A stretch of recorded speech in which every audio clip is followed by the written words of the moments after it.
Greetings, everyone, and welcome to another episode of Baseball versus the World, a podcast about how baseball relates to the rest of the world and how the rest of the world relates to baseball. I am your captain, as always, on this maiden voyage, dare I say, through the vast cosmos of all things baseball. Javier Reyes, host of the Locked On Padres podcast. You might be familiar with me over there, as well as being a staff writer here at Just Baseball, where you might be familiar with some of my work on not just the Padres, but for, dare I say, Pulitzer Prize winning journalism on the internet sensation Blaseball video game, and my investigation into which castle best describes Ryan Mountcastle.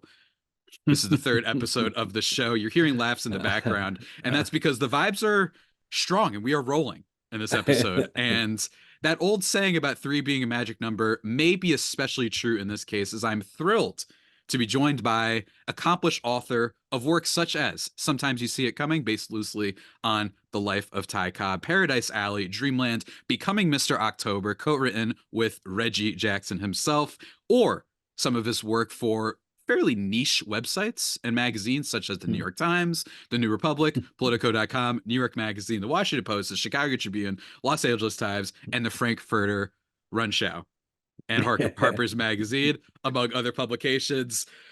Deep exhale. That's right. I'm a little bit smaller by comparison for my guest today. I'm being joined by author Kevin Baker. Sir, how are you doing today?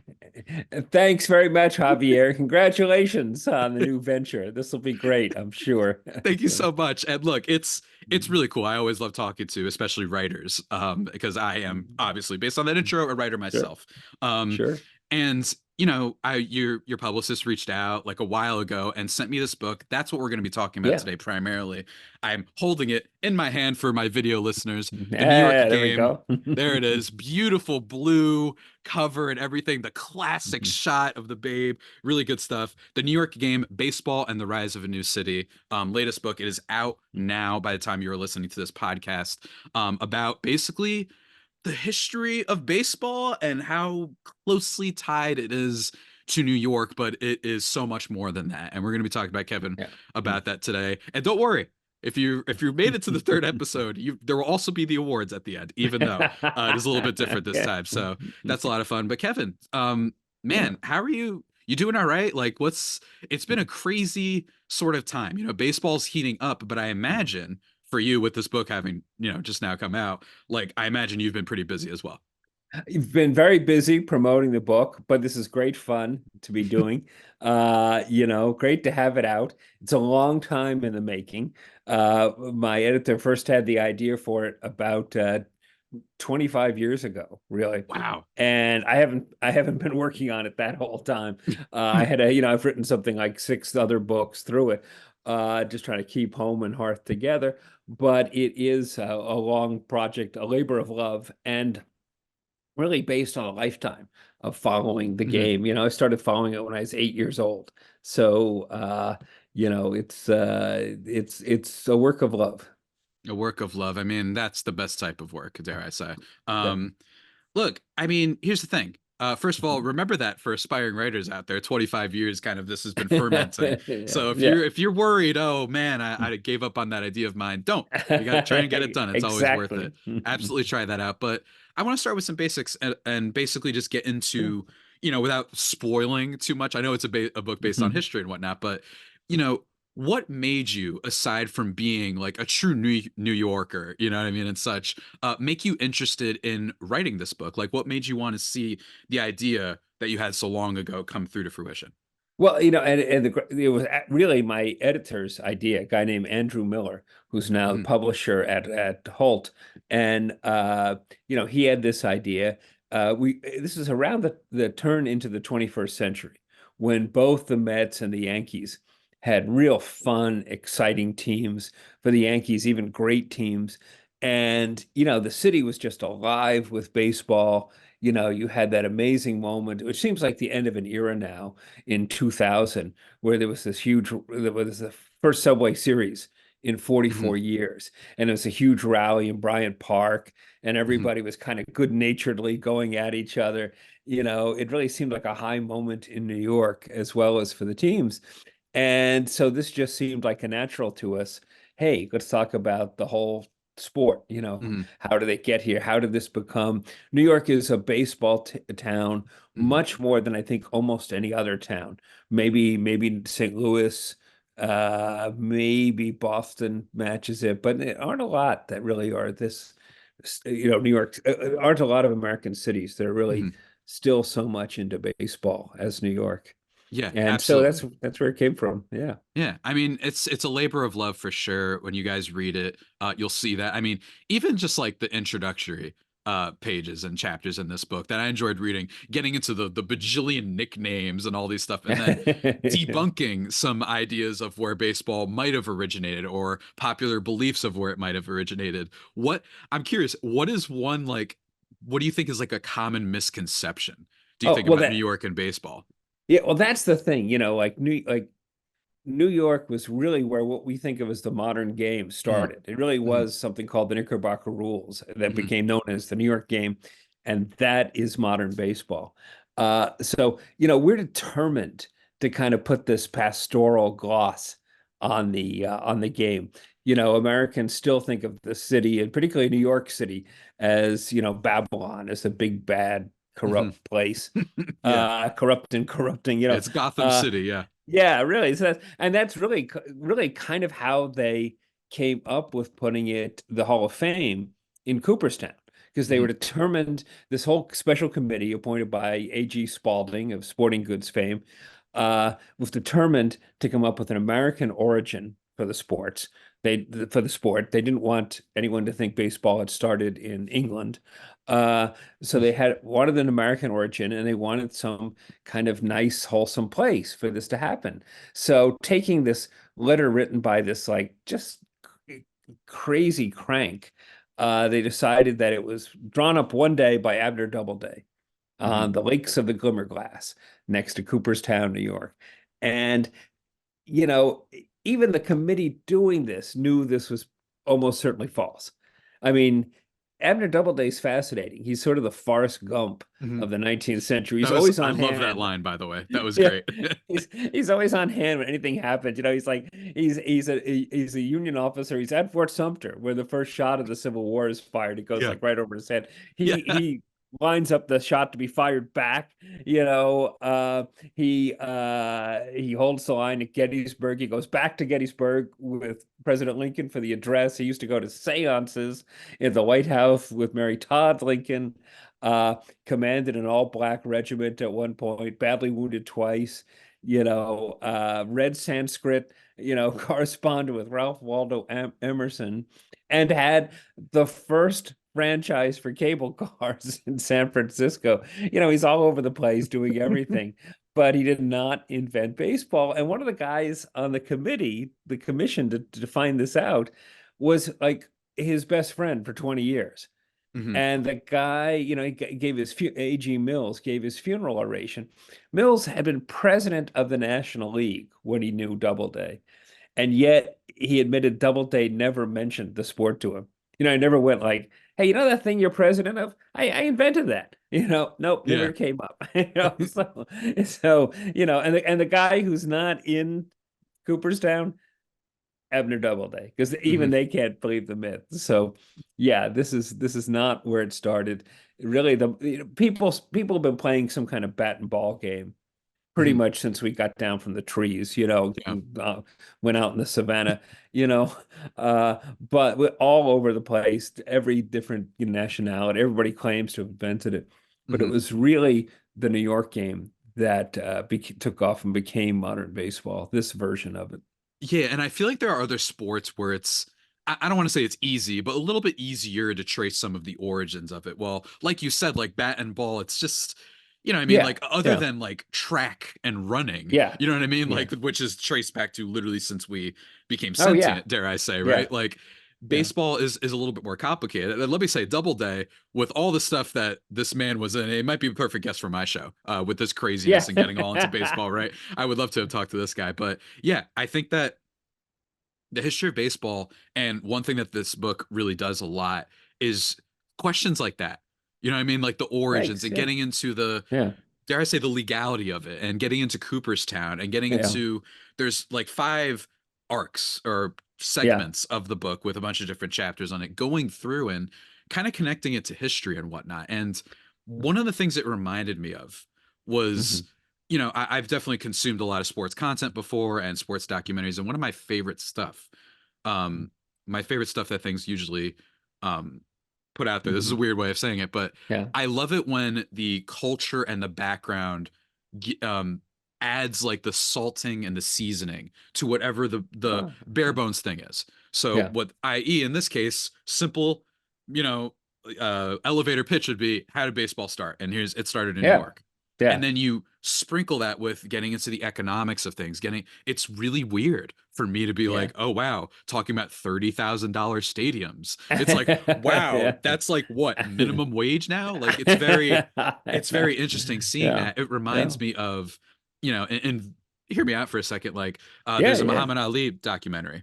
It's called When We Were Yeah. Kings, if you might have heard of Yes. it, Yeah. where Yeah. that Yeah. one is just, okay, Ali is fighting a guy named George Foreman. That's the bare Yeah. bones thing. And then they add the culture, who he is as a political activist, the Right. African heritage and everything, and down there in the jungle and all that stuff. And another one on a darker side of it, the OJ Made in America documentary, where Ah, yeah. that Hmm. one tells you the OJ story through the history of race relations in the United States. Now, I'm not saying the book gets that like hardcore and pretty dark. I'm not saying that, but it ties a very basic question in a lot of ways. Just how did this start?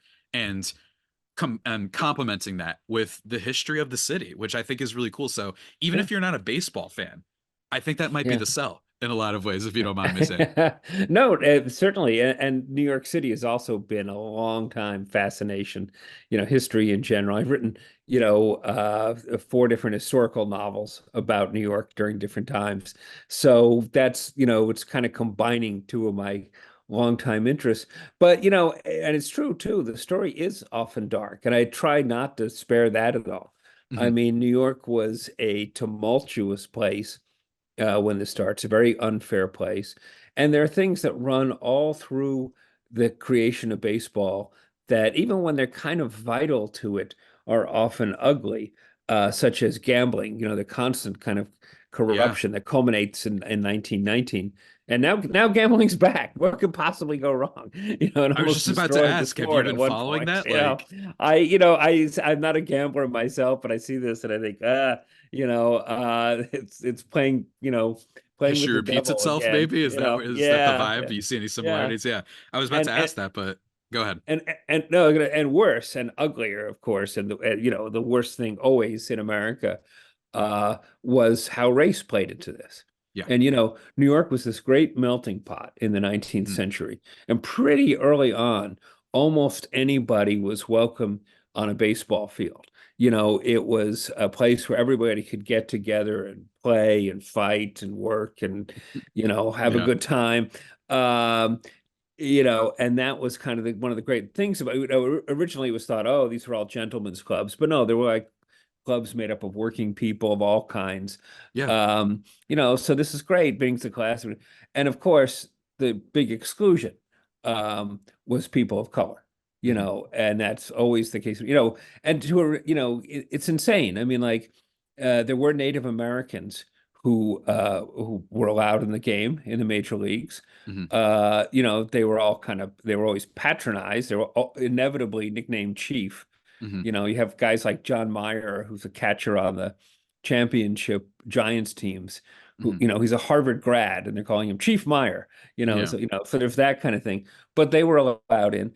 African American players were not, Yeah. and there were like 55 known African American players early on in the majors or minors up to about 1884. And then they really draw the color line and make it a color wall that Mhm. lasts until Jackie Robinson is signed by the Dodgers, over almost 60 years later. So um, that's the kind of really sad and terrible underside of the whole thing Yeah. too. And Yeah. like, I mean, that's what we were talking about at the beginning. Like, I love the talk of the oh, these guys were just regular folks. You know, you have a beer and you go play a game, and Yeah, the yeah, origins of it in Doubleday. But there is also the dark side of it, not to mention just people of color and all that sort of stuff, and what that does for this country and yeah, what it says about the country and what it still hurts the game to this day. I think a lot of ways has been yeah, something I've been passionate about, which is, yeah, there's no rule anymore, but there's some weirdness with baseball culture sometimes. Although I think it's certainly better than some of the incidents, yeah, I think, and time period in this book, and also, you know, the Great Depression era, and yeah, covering that part of the book. And I think that that was a really fascinating part to read. That, like many things, the history of a lot of stuff when you get into it is probably going to have some dark stuff, because that's just how the world is. And yeah, you know, I think it's fascinating because baseball probably has one of the darkest histories to it, particularly in the yeah, early going. And you know, then you have the Hall of Fame issues, and then a lot of people yeah, these days, they like to say, oh, I mean, you know, but this oh, has an asterisk, this has an this. And I remember on Around the yeah, Horn of yeah. ESPN, when Tony Reali was like, I understand all of that, but is everyone that's in the Hall of Fame not carrying an asterisk? There was this whole portion of people who weren't allowed to play. You know what I mean? So Right, like, right. if you get really deep into it, in my opinion, my thing is like, it's all not messed up, but just very hard to boil down into one Oh, thing. And I think it's you did a great job with, you know, summarizing, thanks. dare I say, and getting through it in the book. Thanks. Yeah, it's I think it was it Chris Rock in the Ken Burns documentary or something like all these, Maybe you know, it's been a while since I've seen it. affirmative action aided home runs that all these players got before Yeah, yeah, yeah. Jackie Robinson. And I go into that in the books a lot too. And I don't want to get off on the wrong road with that. For Mhm, instance, like white ball players who were great white ball players before 1947 mhm, would still have been great white ball players. mhm. The I agree. the real horror of this was what was done keeping to those black players who were Mhm, kept out of the game, and to all of us, to not, mhm, to so many Americans who didn't get to see an integrated game, who didn't get, mhm. for instance, like Babe Ruth. There's a guy who follows carefully, trace carefully as almost as every at bat he can find, and Yeah, Babe Ruth did very well in games between black and white teams.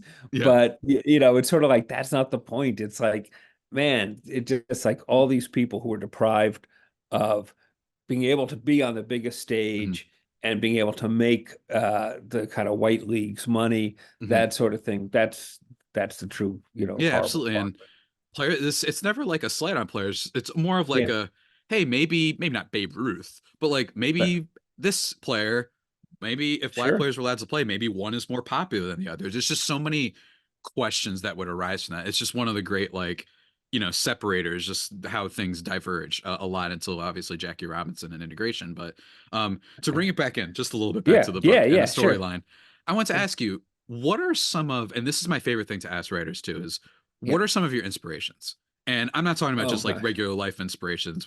That's great too. You could share that, but Yeah. writers, who are people that you Oh, look at, and maybe even some baseball media that you like, that either inspired this book or just inspire your writing in general? oh, there are, I mean, with this book, I really come standing on the shoulders of giants. There's so many great baseball writers. It's really our literary sport, in America, for different reasons. I mean, of course, there are people like Roger Angell, and I was doing this As Told To book with Reggie Jackson, and was trying to draw him out some and get more of a kind of take from him on different things. And so, as part of this, I read it's about Jackson with the Yankees in 1977 Mhm, and 78. And I tried to pull out, kind of stuff from him by reading what Angel wrote about it in those couple of years. And I'm reading this all. He listened raptly and he said, "Yeah, that's great. Just write something like that, Kevin." And I'm like, "Oh yeah, I'm just going to write something like that." And then I'm going to go, then I'm going to go dunk on LeBron or whatever, yeah, paint like exactly. Yeah, Rembrandt, yeah. like so yeah, terrific writers like him, going all the way back, people like Damon Runyon and Grantland Rice, who kind of started sports writing as we know it. A lot of current people, George Will, Nikki Davidoff, Adrian Burgos, who wrote a great book about Alex Pompez, El Cubano, who was really an amazing figure in the start of Hispanic baseball in the United States, Hmm. and ended up running the only so-called Negro League team that became a minor league team of um, of a major league team, and brought in all these fantastic players to the majors, the Alou brothers and Hmm. Juan Marichal, everyone. So you know, terrific people like that. Jonathan Schwartz, who wrote an amazing, I think, was the greatest book about being a fan as a Red Sox fan, Mm, leading up to the '78 Yankees Red Sox playoff. These are, there are just so many terrific writers, going yeah. going all the way back. Yeah, I do have a soft spot for like the fandom ones where like you could see the Yeah, homerism yeah, part. I would describe yeah, your book almost as like the most polite homerism that you could possibly do because it's yeah. supported by Thanks. like Yeah. history and evidence where it's like the Thanks. beginning of those like, hey, look, man, it's New York, like that's really where Yeah, baseball took yeah, place. But I'm going to give you reasons for that, not yeah, just yeah, speak it just to speak its sake, like maybe some other yeah, people, yeah. especially in today's sports industry, often do. Do you think? What do you think would be your single favorite like piece of baseball writing you've ever like do you think you have one single one? Because I know like for me like I have Gosh, that's a articles and good stuff, but question. Yeah. Yeah, that's a good question. I mean, all of those sort of annual things that Angel used to write in the New Yorker, and go mhm, out and get those at the end of the year wrap-ups. Those are just fantastic pieces. And again, the Schwartz book is very good on being a fan. It's just a little book, but just mhm, adapted from a Sports Illustrated article. mhm. And it's just fantastic. Tells you everything you need to know about what fans are and how they suffer. So, Yeah. um, I guess those would be it offhand. But there's so much great stuff out there. You're reading who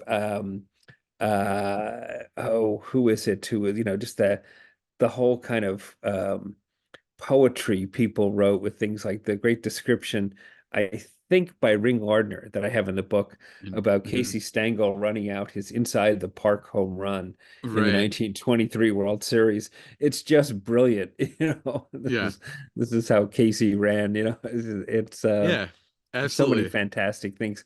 You And know. in a sport that's governed by so much numbers, particularly today, I find that Yes. like the writing is even more key in a lot of ways to Yeah. bring out Yeah. and remind people that it's like, yeah, it's a lot of numbers, but also it's people too. I think me personally, my favorite book is for baseball is The Boy Who Saved Baseball when I read as a kid because it was Oh one of my yeah. Yeah. favorites. Um, That- but and Yeah. I also, love. quick thing, my Zoom is gonna run out. I'm gonna cut out Okay. this part in 10 Sure. minutes, so just I think we can like just reset and rejoin it, just so you know. Sure. But Okay. we'll keep going for a little bit more. Um, Okay. So I should just go back on it, or you'll go back on it, or I think if I just go back okay. on it, it should Okay, restart sure. again. Yeah. Anyway, let me just Yeah, yeah, recompose. no problem. Yeah. And for me, one of my favorite like baseball books is The Boys Save Baseball. And for Yeah. me, it's just because it was one that I read when I was younger and I like the weird, dare I say, spiritual message of the book. That's always stuck with Yeah. me to this day. And then I recommend everyone go check out, um, in honor of this being a New York podcast, there's a article from Grantland that I forgot the name of the author. I'm gonna look it up right now. Yeah. It's called Yankees Suck, and it's about the history of the Yankees Suck T-shirts that blew up, especially in the early 2000s. And it is literally reading like a Goodfellas story. That's how much this goes. Amos Barshad is the writer of this over at Grantland. It's still up there. It's my favorite piece of baseball writing ever. It's fantastic. So everyone check that out. Speaking of like kind of, I guess, going through stuff, Yeah. what is kind of your favorite piece of research you think that you stumbled upon while working on the book? Gosh, that's a great question. What would be my favorite piece of research?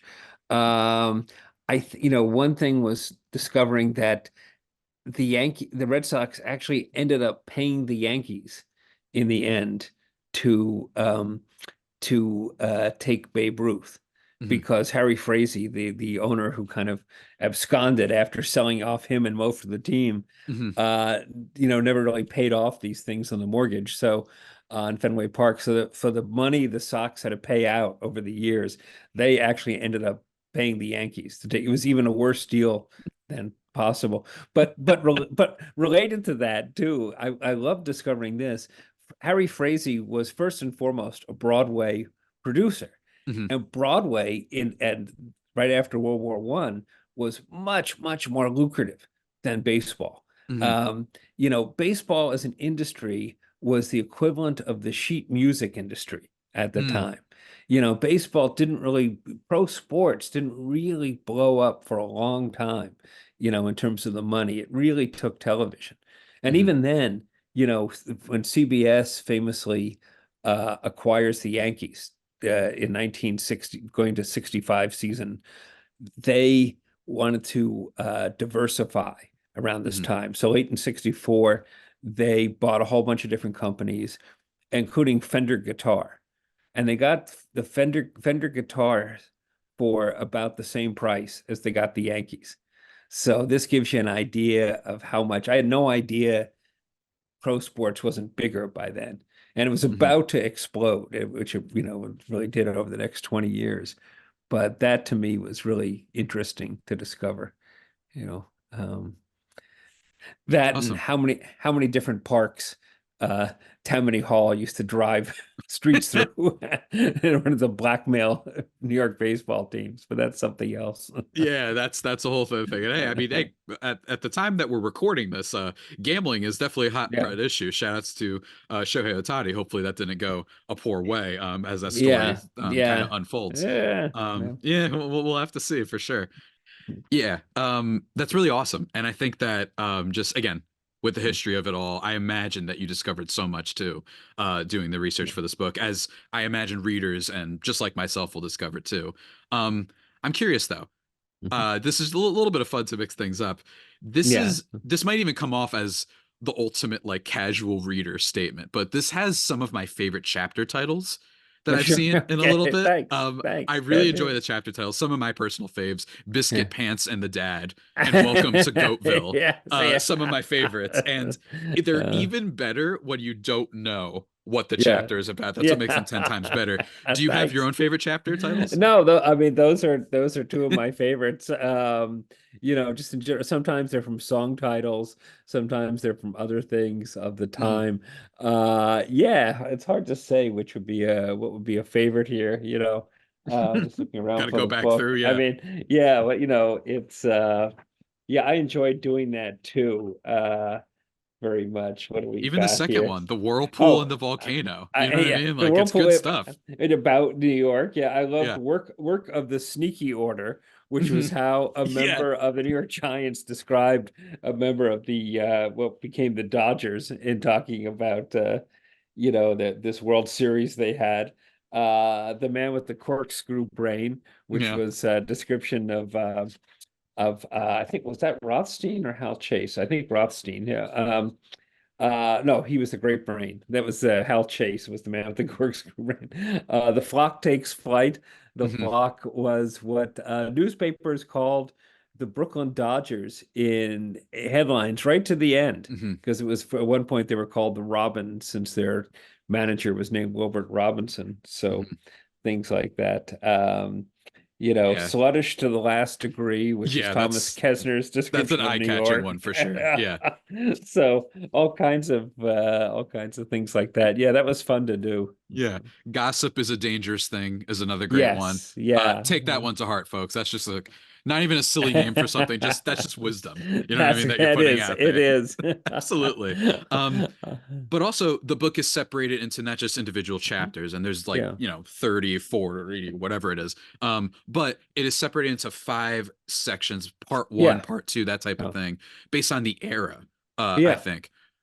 There's two questions I have. The first one is that what do you think is your favorite? Which of those eras do you think you had the most fun writing about in total for the book? Gosh, that's a great question. I mean, I learned a lot about the early eras, the first eras of the, Mhm. with so that's always fun, when you're learning stuff, a big part of why I write anyway.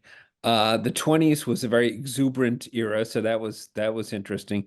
but the kind of how the city became what it felt at least was this virtuous place in the 30s Mm, and 40s really interested me. How, I mean, it was a terrible, terrible come down hmm for New York, as for all of America, the Depression. Yeah. And of course, the war was pretty harrowing. But it really was a time when New York, it was better run than it had been before or since, thanks to LaGuardia. Yeah. It was tumultuous still, thanks, among other things, to people fighting for their civil rights. hmm Uh, and it was, but it was also just a time when New Yorkers started to think of themselves as, damn it, we're these working people who deserve better. And, and the heroes always kind of reflected those things. Like Ruth was the great hero of the big, wide hmm open 20s.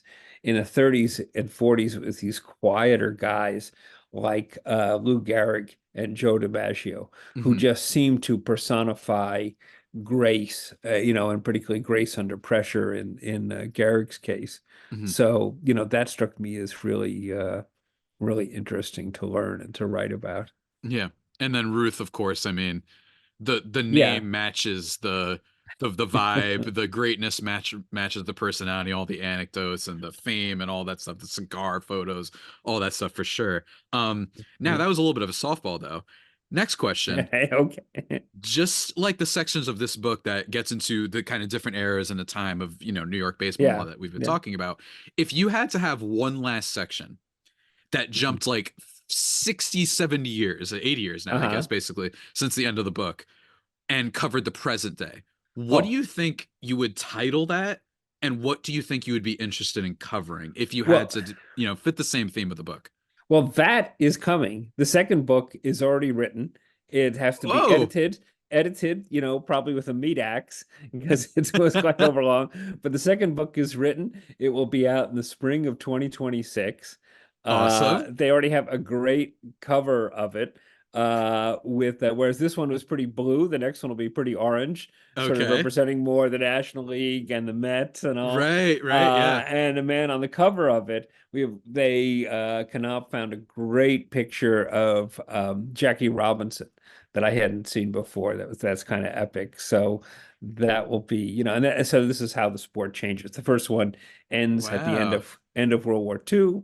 Yeah. And this is, and Dodgers are about to sign Robinson, and this is going to be the change in the sport, and it will run right up to the present day. I So, I did not know yeah, this. I did not know yeah, this. So I don't know yeah. if So, this has been announced anywhere, but it's breaking news for me. So yeah, that's really okay, exciting. great, great. Yeah, I don't Very know. I cool. just, So but check yeah, that out in 2026. It's like going to be like a yeah, little part one, part exactly. two going on. I'm hoping Dune. we're back here or on your ESPN show. Yeah, yeah, right. Look, So, forget that'd be Dune, cool. right? No Yeah, Dune yeah, part one and part exactly. two. No, it's all about the history of New York baseball, part Right, one and part two coming out. right. So can't wait to read that. That Sure, is really rad. sure. Yeah, Um, thanks, man.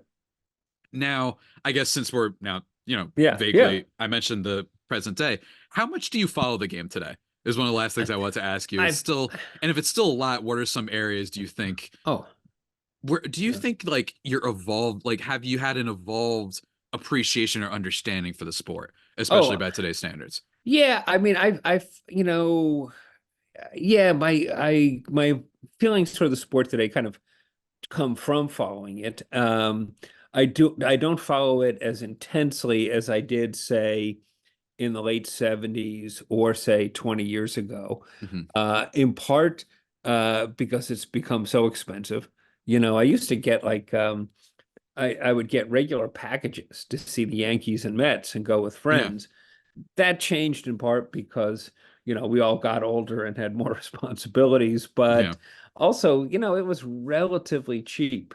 hmm And, you used to be able to get, say, a Yankees package, all right, top tier, but close to the edge of it. 20 game pack, they were like $20 a seat, basically. hmm And you got a chance to get a playoff ticket for each round. yeah, You had that option.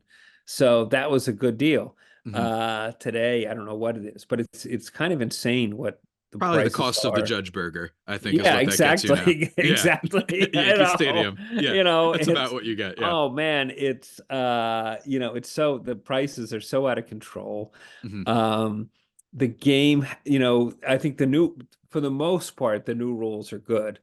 I hate the Manfred Mann rule about putting the guy on second base in Oh, the and I extra like innings. that rule. There we I go. Our hate first that. I hate disagreement. that. The Man, I disagreement. feel like, usually like I like, there aren't that many extra inning games and it's fun when one goes on and on.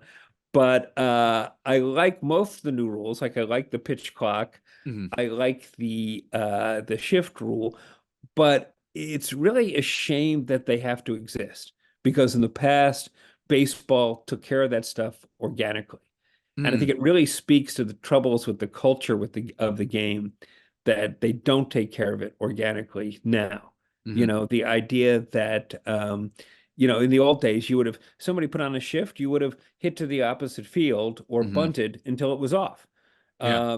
Babe Ruth once bunted like 10 times in a month or something Hmm. when they put shifts on. That'll work. That'll get rid of it. And no, statistically, it's better to just hit into the shift. No, it's ridiculous to keep, doing that. There it Pitch, is. pitch clock used to be pitchers were taught to pitch to contact and they Hmm. pitched quickly because it kept the fielders in the game. Yeah. And that was organically how it worked, There it and now we is. have to have rules to stop it, which Yeah. is, I think, speaks to kind of like the loss of imagination in the game. And it's too dependent on statistics. I Hmm. would even do away with in all sports, I would even do away with the video replay, you know. Oh. But Oh, okay.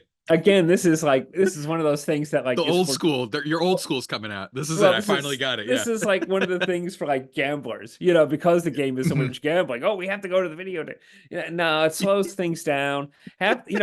And half the time they seem to get it wrong anyway. You're looking at it. That is sometimes a problem. I do agree on that point. Yeah. It's like I think they did this because they realized, okay, with all the video replay now and how detailed it is, we can't have any credibility if we're seeing call after call being wrong. Yeah. But half the time they show it again, and for some reason the person in Manhattan has decided, no, it's let it stand. But, Yeah.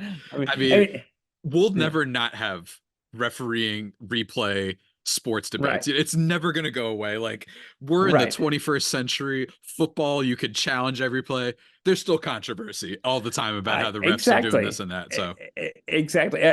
I almost, I'd almost prefer if you're going to have to do some kind of replay. I'd almost prefer to have that with balls and strikes. I don't know if it's mm, that pitchers throw just too fast today, mhm. but I think home plate umpires have a much tougher time, Yeah. at calling things accurately than they used to, Yeah. which is interesting. But again, it's like if you want to do that, okay. But otherwise, yeah, it's those are the things I don't like about the game.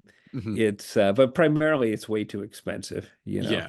I mean, that And one it's I think everyone could relate to too. And that's, I'm going to put like as the tagline of the episode, Kevin Baker, today's game lacks imagination. Like just get into, just really fire people up because no one, it's the sport that has the most old school versus new school type of thing. And Yeah, I yeah. tend to understand it. I definitely understand your points, especially about with the shift thing And and whatnot. And, people argue, well, you just got to tap into power more. It's really complicated, but again, I love it. And I think and that, or go yeah. ahead. No, I was gonna say, and that didn't used to be the case. It's a good Mhm. point you say about the old school versus new school. Baseball used to be much more translatable over the ages Yeah. because baseball players were relatively the same size. Yeah. I mean, Yeah. they're definitely bigger now and they're definitely throw harder or whatever. But I think most stars of the 20s would come back and be stars again. With other sports, with like football, everybody who plays the line, Hmm. everybody who played the line in the 1960s would just get plowed under today. Yeah. Hmm. With basketball, these guys are so big and so fast. Yeah. If you The put, style changed more. I you don't know, know if yeah, baseball, the culture may be changing over and all thanks to integration and getting rid of some of the unwritten rules and whatnot. yeah, That sense to target a certain demographic more than others. But like it's, football, it's like, oh, I mean, you go from classic pocket passing to now we have runners and there's yeah, different playbooks. And then for basketball, it's, 3-point barrage instead of yeah, twos and then the yeah, big man. While baseball is kind of like there's only been a few athletes, like specific players from Ruth to Otani and Ichiro Suzuki and Ricky yeah. Henderson, that other than that like crop of 4 or 5 guys, it's basically just like, yeah, you want to get as many walks, get as many hits and as home runs as you Right, can. And right. then it goes the other way around. It's not like there's a different style of baseball the same way I think for the other sports. But yeah, man, Mm. I think that the history of sport is just, it's just such a It, wild one. But I appreciate your it's interesting, yeah. condemnation of some parts of today's game. And look, here you say imagination. Yeah. This show is all about not being focused on the Yeah, statistics. And I yeah, hope we've done that for I listeners agree. and whatnot so far. We're going to take a quick break, everybody. And when we get back, it's award time. All right, here we go. All I right, got my cool. two Yeah. awards already fired Yeah, up. okay. All right, let's just get right into it. Okay, sure. All right.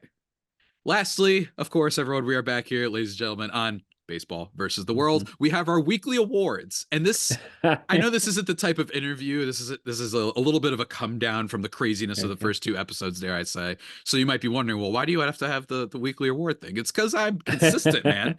I got to stick with my bit for as long as I can. What can I say? And Kevin is so kind, he decided that he will be part of the awards as well. Okay, sure. The first award that we're going to do is the John Wick La Baba Yaga award for the boogeyman slash the most terrifying player that either of us we think that we've ever come across or witnessed, watch play on TV, whatever it is. Kevin, since you are the guest, do you have a selection that you would like to put up for this award here? Wow, the most terrifying, but well, I thought originally too it was going to be the most terrifying player or coach or Oh no, it could be GM all or that. Yes, I forgot to you include know, that. It could be anybody. Yeah, it could be anybody. for terrifying player, well, I mean, like for manager Billy Martin always just Yes, seemed I completely had out him of too. I control, had him too. just completely nuts. For player Carl Everett seemed like somebody who would as soon kill you as look at you. For GM going way back, there's this guy Larry McPhail who was this Hmm. key uh, guy in changing a lot of sport, Hmm. a lot of baseball. He's the guy who first kind of insisted on bringing in lighting and night games. He was part owner of both the Dodgers and the Yankees within a short period, and he also brought in regular radio broadcasting and then television broadcasting. So pretty significant person, but completely out of control. And there Yeah. was one sports writer said, with no drinks, he was brilliant. With one drink, he was a genius. With two, he was insane. And he really stopped at one. Like Red Barbers used to say, like when he saw him have his first drink, he would always say, "Oh, I'm late for an appointment." And go at a victory party for the 47 Yankees when they won the World Series. This guy ran amok. He beat up like a disabled sports writer, Oh my gosh. fired the general manager of the team, finally one of the co-owners of the Yankees, a guy named Dan Topping, took him Hmm. into the kitchen of this hotel room and beat him up so he would stop attacking people. I don't know about the genius part. It's kind of hard to see when it comes to baseball. He once tried to trade Joe DiMaggio for Mickey Vernon on the Washington Senators. The Senators said no, which is why they're the Washington Senators. Yeah, And exactly. I the was about to Yankees say, for the like, that's Yankees. But if you but don't he, know the second player in the trade, yeah, it means that yeah. it was probably a bad trade when you look at bad old stuff. Mickey Mantle, yeah, he turned out okay. So he's and every picture of him, he seems like a deranged drunk, So, but he's in this book and he's also in the second book. So, yeah, he's that kind of scary guy. Congratulations to Everett and McPhail for the La Yeah. Baba Yaga John Wick Award. Um, my recipients, mine are a lot more. Yes. Yeah, Yeah. mine are a little bit. I'm somewhat younger. I will say. Yes. Sure. Mask Sure. off to everybody who doesn't know already. I would Um, hope, or you'd be very well preserved. I've got two for players. One that might surprise some people. Yeah. One that won't surprise people, which is Miguel Cabrera. For Yeah. me, he just looked like he was a Titan. He looked like Yeah. he had superpowers. He looked like a guy that something was wrong. He has to Yeah. be like from Middle Earth, whatever it is, when he was up. And it wasn't always necessarily just home runs. You had a vibe that this guy was a hitter. This isn't just a slugger, it's an on base batting average guy too. He did everything. And I think that's what made him scary. David Ortiz is a popular pick for this as well, just because of the mean, Oh kind yeah. of mug that he had and whatnot. And he Huge came through. head. Yeah, Yeah. exactly. And he came through. My surprise pick for players would be Dylan Betances of the Yankees. Ah, yeah, And the yeah, reason yeah. I say that is because that build reminded Uh-huh. me of like the final boss in a video game that I would play for baseball, where Yeah. they'd be like cartoonish. You know what I mean? Yeah. Yeah. Don't get me wrong, we've had Bonds, we've had Kevin Youkilis is big in some Yeah. regards, right? Like we've had plenty of big players, but there's something about the tall like pitcher who throws speed and with off speed stuff. And I know that Betances fell off a little bit, so I'm talking about like his prime. There was something about that guy that the way he was built, and it's like you're a relief pitcher.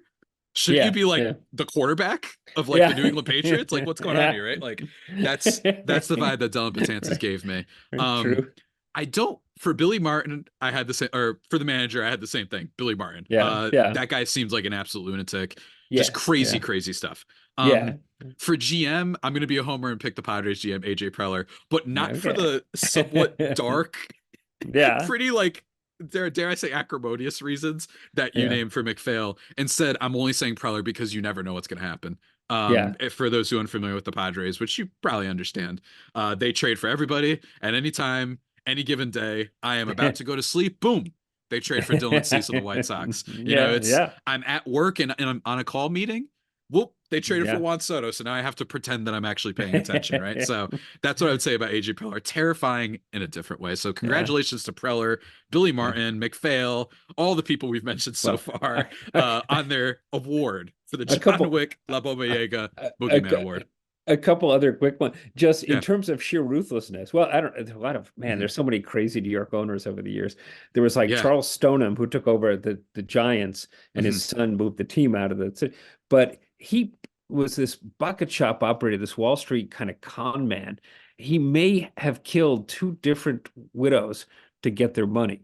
You know, there's a lot My of evidence. gosh. There's a lot of evidence that he did. Yeah, I was kind of surprised to learn that too. So there's him. There's Jacob Rupert, who was kind of ruthlessly, quietly cold. He ran Ben Johnson, who founded the American League, out of the sport when he wouldn't let the Yankees get great players, when he felt he'd been betrayed in that. But I think he's the most transformational sports owner in history because he really made the sport big time more than anybody else. But also for player, Albert Bell, who always seemed pretty scary. But when baseball first tried to put ads on the uniforms, another terrible trend, he said, "Aren't we all making enough money?" And it's like the voice of reason comes from this, this Yeah. gigantic, scary character, this kind of Yeah. Shrek, Yeah. But yeah, Yeah. he's right. I totally get it. It's so funny, like man, the history of baseball and the Yeah. weird like mafioso vibe that it can apparently like can penetrate it every now and then. I mean, the movie The Natural, right? Like I Yeah, think of that yeah. movie. That's the vibe that you were just with the Oh, killing of yeah, widows and all that stuff. And it's like, very much. man, yeah. So let's. I hope it's not an omen for currently the way gambling is entwined with Yeah, yeah. sports today. But yeah, and then just one last one for me. Speaking of Sure, movies, like sure. Charlie Sheen in Major League, very Uh-huh. scary, very scary. And if you Yes, ever yeah. know anyone like that, just try not to know someone like that is my advice. I think we've all known a person Yeah, who's just a loose cannon. Don't want to be yeah. around those people. You only want to be Yes. around them like maybe at a college party. Right, Otherwise, stay away. Stay away. right. So congrats to the many people we named for winning the John Wick La Baba Yaga Award for most terrifying, intimidating individual. Next award, the last Yeah. award for the show, ladies and gentlemen. I couldn't really come up with a great name, so for now, it's just the Pop Culture Bizarro Award, and I'm going to explain the name Okay. behind that. For something that isn't a book but isn't. I Mhm. call it Bizarro because Hmm. usually this question is Okay. the other way, where people are Okay. wondering what's a book we'd like to see turned into a movie. Okay. So Gosh, instead, yeah. what is something that you think, baseball wise, that you wish that you could read about a little bit more, maybe in depth, even if there's been, say, like vague, like light reading on it before, like something you'd like to Well, read more into? Well, somebody, who I wish I had been able to fit more into. I mean, the book is long enough already, Hmm. but there are a couple guys. There's a guy named Lip Pike, Mm. Lipman Emanuel Pike, who was from a Jewish immigrant family in New York and was the first known Jewish player in the majors, a terrific hitter, and later the first Jewish manager. He played his entire career really out of New York. So I didn't get into him as much because he wasn't this local player, but would have liked to have known more about him. Another guy, and to put in a plug for some terrific baseball writers, Mike Donlin, Turkey Mike Donlin. Um, this guy who had this amazing sort of story. Uh, he um, he was his parents were killed in a train accident, both of them, when he was a kid, and kind of basically went out to live on his own, as you kind of did then.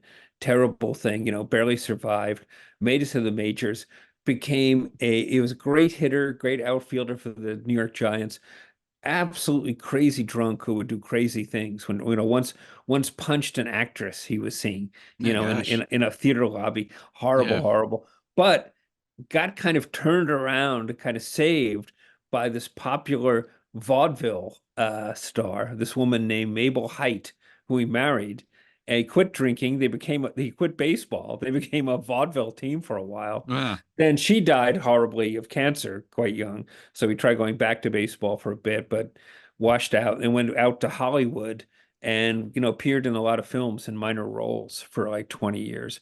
That is But fascinating. Yeah. yeah, fascinating. And there's a book coming out right about now, I think, called Mike Donlin, by Steve Steinberg and Lyle Spatz, who write about a lot of the stars of that time in interesting ways. Like they wrote a book on Urban Shocker, which is my Mm. favorite baseball name of all time.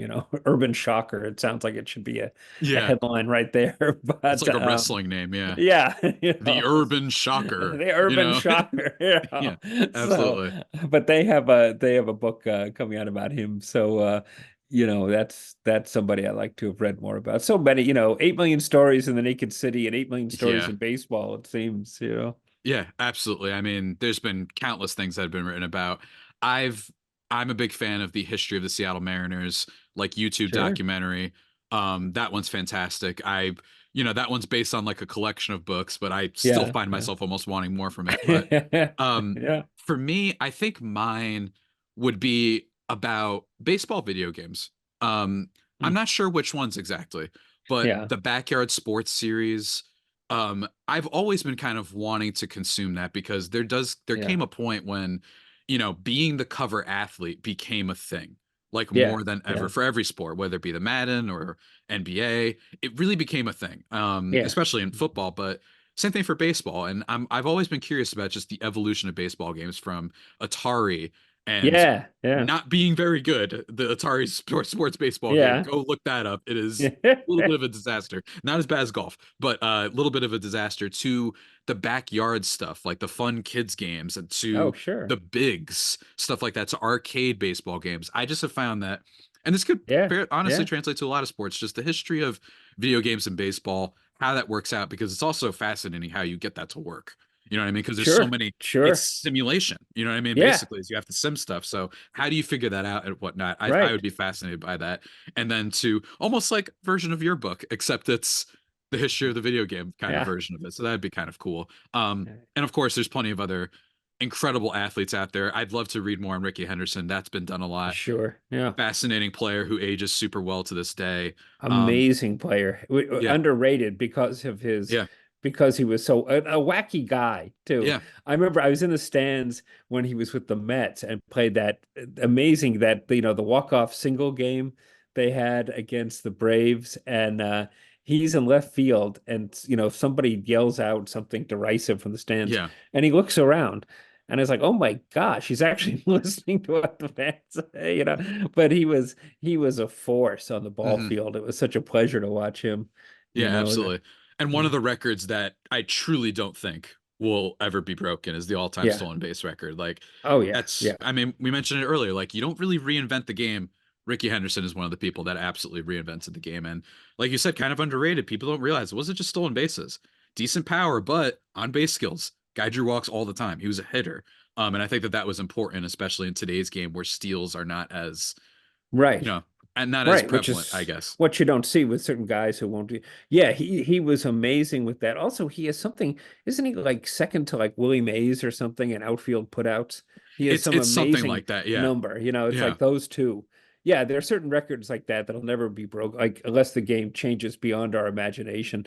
Like Jack Chesbrough winning 41 games in 1904, which is the dead ball era, but still, nobody's ever going to win 41 games in a season, you know? Imagine, oh my God. Yeah. Hey, this year's A's might make a little bit of a test for it. I'll tell you that much. That's the Oakland A's. Yeah. They're But, close, I guess. but But Kevin, man, this has been a blast. Those are your winners for both awards, the Pop Culture yeah. Bizarro and the John Wick thing. Yeah. Everybody, go check out the book. This has been a blast, sir. Absolutely, I recommend it to everybody. It's a really fun read.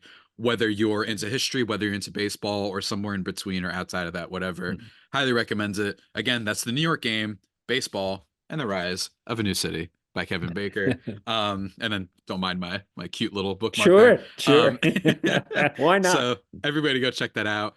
And with that, everybody, that about does it for today's episode of Baseball versus the World, a podcast about how baseball relates to the rest of the world and how the rest of the world relates to baseball. Check out the show notes for where you can follow not just me on Twitter at Javipeno, JAVIIPENO. You can also check out obviously all of our stuff over at Just Baseball. You could check out the accounts for this show, whatever. You'll find it. You know how the internet works at this point. And go check out Kevin's book wherever books are sold. And also check out his website for more information on the rest of his works and the rest of his articles that he's written for so many other places. Kevin, again, this has been a blast. Thanks for joining. Thanks so much, Javier. It was great.